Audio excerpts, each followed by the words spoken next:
Hello అండి అందరికీ welcome to my channel. ఎలా ఉన్నారు అందరూ? నేనైతే చాలా బాగున్నాను. ఈరోజు ఈ వ్లాగ్లో నా ఈవినింగ్ బిజీ వ్లాగ్ని అయితే మీతో షేర్ చేస్తున్నాను. తప్పకుండా నచ్చుతుంది అనుకుంటున్నాను. ఎందుకంటే టిప్స్ అలాగే నేను చేసే కుకింగ్ అవన్నీ మీతో షేర్ చేసుకుంటున్నానండి. నచ్చితే తప్పకుండా ఒక లైక్ ఇవ్వండి. అలాగే వ్లాగ్ ఎలా ఉందో కామెంట్ చేయండి. మన ఛానల్ని ఫస్ట్ టైం చూసేవాళ్ళు సబ్స్క్రైబ్ చేసుకోండి. ఓకేనా ఫ్రెండ్స్? ఫస్ట్ అయితే నేను ఈవినింగ్ బట్టలన్నీ తీసేసి ఫోల్డ్ చేసుకుంటున్నానండి. పిల్లల రూమ్లో పెట్టేశాను. మావి ఫోల్డ్ చేసి మా రూమ్లో పెట్టేస్తున్నానండి. ఈ వింటర్కి 2 days పడుతుంది బట్టలు ఆరడానికి. 2 days తర్వాత తీసి మడత పెట్టేసి కబోర్డ్స్ అయితే సర్దేసి ఇంకా కిచెన్లోకి వచ్చేసాను.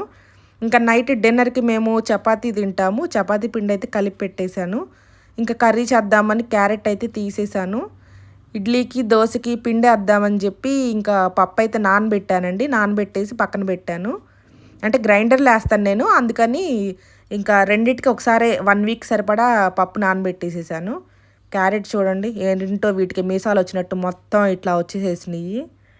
ఇక్కడ గాజర్ హల్వా చేస్తాం కదండి, రెడ్ క్యారెట్. ఇప్పుడు ఈ వింటర్లో మాకు సీజన్ ఇది, బాగా దొరుకుతాయి ఈ రెడ్ క్యారెట్స్. టేస్ట్ కూడా చాలా బాగుంటుంది. పిండి కూడా చపాతీ పిండి కూడా కలిపేసేసి పక్కన పెట్టేశాను. నానుతుంది కదా, ఒక 1 hour ముందైనా నేను కలిపేసి పక్కన పెడతాను. పెట్టేసి క్యారెట్ అయితే ఇంకా నేను ముందు చెక్కు తీసేస్తున్నాను. మనం క్యారెట్ కానీ ఏదైనా కూరగాయలు వెజిటేబుల్స్ ఏదైనా మనం కట్ చేసేటప్పుడు తొక్కు తీసేటప్పుడు ఇట్లా ఒక ప్లేట్ కానీ కవర్ కానీ పెట్టుకుంటే కౌంటర్ టాప్ మీద మెస్సీగా కాకుండా ఆ కవర్లో పెట్టేసేవచ్చు. ఆ కవర్ తీసేసి పక్కన పెట్టేసేవచ్చు. పేపర్ కానీ కవర్ కానీ మెస్సీ అవ్వకుండా ఉంటుంది. ఇంకా తీసేసిన తర్వాత క్యారెట్ పైన పొట్టు తీసేసిన తర్వాత ఒక 2 times అయితే మళ్ళీ వాష్ చేస్తాను. ఇసుక అది ఉంటుంది కదండి క్యారెట్లో, అట్లా వాష్ చేసేసి ఇట్లా చిన్న ముక్కలుగా కట్ చేసేసాను. కట్ చేసి తర్వాత ఆనియన్ కూడా కట్ చేసుకున్నాను. ఇవి టేస్ట్ చాలా బాగుంటుందండి. కర్రీకి టేస్ట్ బాగుంటుంది. అలాగే ఇది హల్వా చేసినా కానీ సూపర్ టేస్టీగా ఉంటుంది. స్వీట్ బాగుంటుంది. ఇది షుగర్ తక్కువ పట్టేసి స్వీట్ బాగుంటుంది హల్వాకి. మనకి తిన్నా కానీ ఉట్టిగా తిన్నా కానీ పిల్లలు కూడా బాగా తింటారు ఇవి. ఇంకా కర్రీ కూడా టేస్ట్ బాగుంటుందని చెప్పి చపాతీలోకి బాగుంటుంది కదా అని చెప్పి చేస్తున్నాను. ఇది సింపుల్గానేనండి. ఇంకా కడాయిలో ఆయిల్ వేసేసి తాలింపు దినుసులు అట్లాగే ఆనియన్స్ వేసేసి క్యారెట్ ముక్కలు కూడా వేసేసి ఫ్రై చేస్తున్నాను. పచ్చిమిర్చి కూడా వేసుకోవచ్చు, కాకపోతే మా పిల్లలు ఒక చిన్న ముక్క వచ్చినా అమ్మా అని అంటారు, అందుకని చెప్పి నేనైతే వేయలేదు. పచ్చిమిర్చి కూడా వేసుకోవచ్చు. కరివేపాకు అంటే మాకు చాలా తక్కువ దొరకడం. కరివేపాకు ఉన్నా కానీ వేసుకోవచ్చు. నేను కరివేపాకు పచ్చిమిర్చి వేయకుండానే చేస్తున్నాను సింపుల్గా చపాతీలోకి. ఇంకా ఫ్రై చేసేసి ఉప్పు పసుపు వేసేసాను. ఫ్రై అయిన తర్వాత కారం వేసేసి తర్వాత ఇంకా కొత్తిమీర వేసేసుకుంటే అయిపోయింది సింపుల్గా. ఇవి కూర కూడా తొందరగా అయిపోతుందండి. ఒక 10 to 15 minutesలోనే మనకి వెంటనే అయిపోతుంది ఈ క్యారెట్ రెడ్ కలర్వి. ఇంకా ఇవి కర్రీ చేస్తూ నేను ఇడ్లీ పిండికి అయితే ముందు పప్పు అయితే వేసేస్తున్నాను. ఓ పక్క పప్పు అట్లా గ్రైండర్ చేసుకుంటూ కర్రీ చేస్తూ ఉన్నాను. ఇంకా కిచెన్లోకి ఈవినింగ్ వచ్చామంటే నైట్ మల్టీ టాస్కింగే. ఇంకా వంట చేస్తూ ఉండాలి, పిల్లల్ని చూస్తూ ఉండాలి.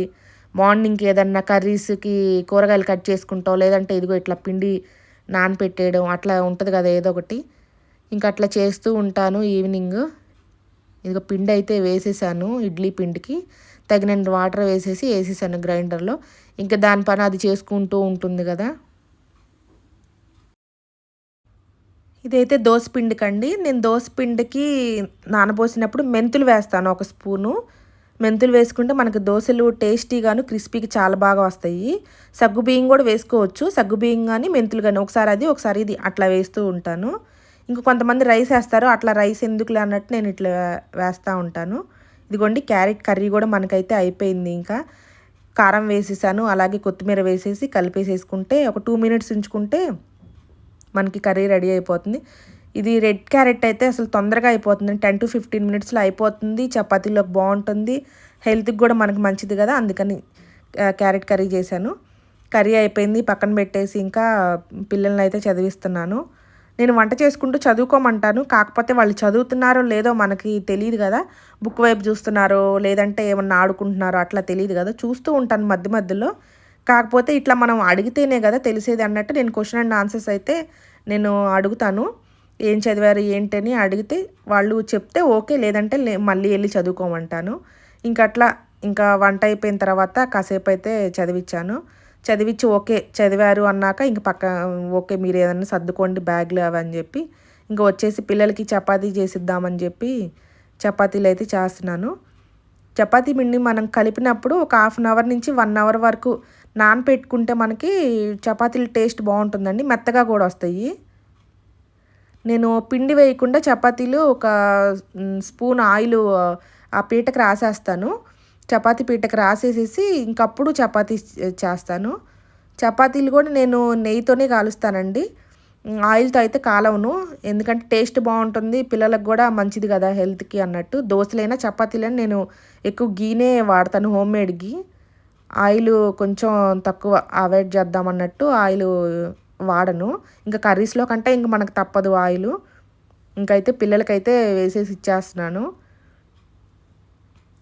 ఇంక ఇంతే కదండీ, కామనే కదా మనకి. ఈవినింగ్ నుంచి నైట్ వరకు ఇట్లానే ఏదో ఒకటి మల్టీ టాస్కింగ్ అన్నట్టు కిచెన్లోకి పిల్లలు ఇంకా మనకి పనులు ఉంటాయి కదా అట్లా చేసుకుంటాము. అట్లాగూ మనమే హౌస్ వైఫ్స్మే ఇంత మల్టీ టాస్కింగ్ లాగా ఉంటే జాబ్ చేసే వాళ్ళు నిజంగా చాలా గ్రేట్ అనిపించిద్ది నాకైతే. ఎందుకంటే వాళ్ళు ఆఫీస్లో వర్క్ చేసుకొని వచ్చి మళ్ళీ ఇంట్లో కూడా చేసుకోవాలి. అన్నీ మనమే చేసుకోవాలి కదండి. మార్నింగ్ టిఫిన్ చూసుకోవాలి, లంచ్కి ప్రిపేర్ చేసుకోవాలి, డిన్నర్కి చూసుకోవాలి, అట్లానే ఇంట్లో పిల్లల్ని చూసుకోవాలి, ఇంటిని మెయింటైన్ చేసుకోవాలి. చాలా ఉంటాయి పనులు మన ఆడవాళ్ళకి. కానీ చేసినట్టు కనిపించకుండా కొంతమంది అయితే మేనేజ్ చేసుకుంటూ ఉంటారు. ఇదిగోండి ఇట్లా దోసపిండి, ఇడ్లీ పిండి కూడా మనము ఇంట్లోనే ప్రిపేర్ చేసుకొని పెట్టేసుకుంటే 1 వీక్ అయితే నేను చేసుకుంటానండి. పెట్టేసుకుంటే ఇబ్బందే ఉండదు. ఇదిగోండి పిండి కూడా అయిపోయింది. చక్కగా మెత్తగా పట్టేశాను. రవ్వ ఇది నేను ఏపీ భవన్ దగ్గర నుంచి తెప్పించాను. ఇంకా అంటే బిగ్ బాస్కెట్ వాటిలో దొరికిద్ది కానీ చాలా లావుగా ఉంటుంది, అది తినలేము అసలు. ఇంక ఏపీ భవన్ దగ్గర నుంచి తెప్పించుకున్నాను నేనైతే. ఇంక కలిపేసి ఇడ్లీ పిండి అయితే పక్కన పెట్టేశాను. ఇంకా అదే గ్రైండర్లో ఇంకా నేను దోసపిండి కూడా వేసేస్తున్నాను. ఒక్కసారే మనం పెట్టేసుకుంటే సరిపోయిద్దండి. లేదంటే ఒకసారి ఇడ్లీ పిండి వేసి గ్రైండర్ మళ్ళీ కడిగి దోసపిండి ఇదంతా ఎందుకు అన్నట్టు ఒకసారి పని అయిపోతుంది కదా. ఒకసారి వేసేసుకొని మనం ఫ్రిడ్జ్లో పెట్టేసుకుంటే ఇబ్బంది ఉండదు ఇంకా 1 వీక్ వరకు. కొంతమంది బయట కొనుక్కుంటారండి దోశ పిండి, ఇడ్లీ పిండి. అవి ఏం కలుపుతారో ఎలా ఉంటుందో అంటే అంత హైజీనిక్ కాదు కదా. మనం ఇంట్లోనే వేసుకుంటే ఇబ్బంది లేకుండా చక్కగా బాగుంటుంది, టేస్ట్ బాగుంటుంది, హెల్త్కి మంచిది. మిక్సీలో పిండి వేసేవాళ్ళైతే కూలింగ్ వాటర్ పోసుకుంటే మనకి పిండి ఒదిగిచ్చిద్దండి.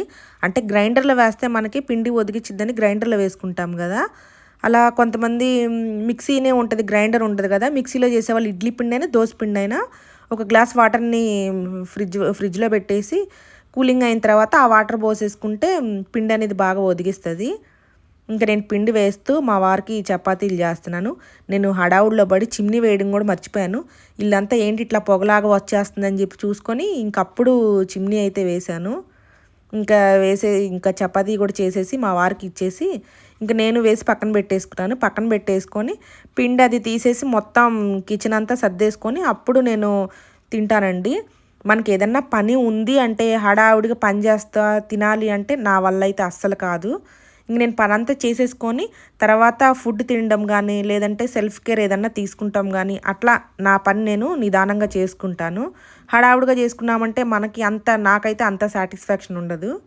ఇంక ఇదిగోండి నాకు కిచెన్ వర్క్ అంతా అయిపోయింది. మొత్తం కౌంటర్ టాప్ మొత్తం క్లీన్ చేసేసాను. గిన్నెలన్నీ షింక్లో వేసేసాను. దోసపిండి, ఇడ్లీ పిండి అయిపోయింది కదా. ఇంకా 1 వీక్ అయితే నాకు ఇబ్బంది ఉండదండి. ఇంకా మార్నింగ్ టిఫిన్ వేరేది ఏదో ఒకటి చేస్తూ ఉంటాము. చపాతీనో మ్యాగీయో పిల్లలకి అట్లా ఏదో ఒకటి ఇంకా వెరైటీలు చేస్తూ ఉంటాము. ఇట్లా పిండి ఉందంటే టక్మని వేసేయచ్చు కదా. అట్లాగూ మార్నింగ్ టిఫిన్ ఇంకా లంచ్ టిఫిన్కి చేయడానికి నాకు ఇబ్బంది లేకుండా కౌంటర్ టాప్ అయితే నేను క్లీన్ చేసి పెట్టేసుకుంటాను. మెస్సీగా ఉందంటే మార్నింగ్ లేచిన తర్వాత ఆ కిచెన్ చూసి ఇంకా వంట చేయబుద్ధి కాదన్నట్టు నేనైతే నైటే క్లీన్ చేసేస్తాను. ఇంక ఇట్లా అయిపోయిందండి. నాకు ఈవినింగ్ నుంచి నైట్ వరకు నా రొటీన్ అయితే ఇలానే ఉంటుంది. అంటే పిండి లేకపోతే ఇంక పిండిలో ఇవ్వడం లేకపోతే ఇంకా కర్రీస్ అట్లా చపాతీ చేసేసి తినేసి పిల్లల్ని చదివించడం ఏదైనా సర్దుకుంటాం. ఇంకా అట్లాగుంటుంది. ఈరోజైతే ఇట్లాగుంది. ఎట్లా ఉందో నా ఈవినింగ్ రొటీన్ వ్లాగ్ ఎలా ఉందో తప్పకుండా కామెంట్ చేయండి. ఓకేనా ఫ్రెండ్స్? నచ్చితే ఈ వీడియో లైక్ చేయండి, కామెంట్ చేయండి, సబ్స్క్రైబ్ చేసుకోండి ఫస్ట్ టైం చూసేవాళ్ళు. ఓకేనా? Take care.